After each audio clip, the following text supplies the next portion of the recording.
ఒకసారి చెప్తాను. ఫస్ట్ నీళ్లు పోసుకోవాలి చేతులకి. ఇక్కడి నుంచి శుభ్రంగా నీళ్లు పోసుకొని కలుపుకొని తర్వాత సబ్బు తీసుకొని ఇలా రుద్దాలి.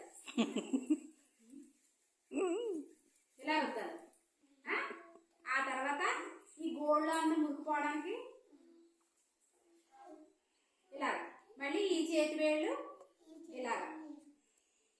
ఆ తర్వాత ఈ వేళ్ళు మధ్యది, ఈ చేతి వేళ్ళు మధ్యది, ఈ చేతి వేళ్ళు మధ్యది.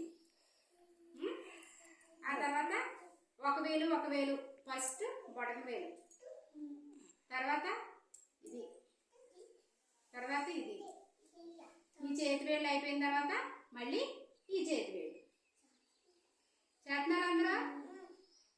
అప్పుడు నీళ్లు తీసుకొని మళ్ళీ శుభ్రంగా కడిగేసుకోవాలి. కడిగేసుకున్న తర్వాత దేనికి తుడుచుకోకూడదు, చేతులు ఇలా పెట్టుకోవాలి. గాలిలోనే ఆరాలి చేతులు. చేతులు పైకెట్టు వర్షి. ఇలా గాలిలో ఆరిన తర్వాత అప్పుడు తినాలి ఏదైనా. ఓకేనా? చేస్తారు ఇంటి దగ్గర కూడా.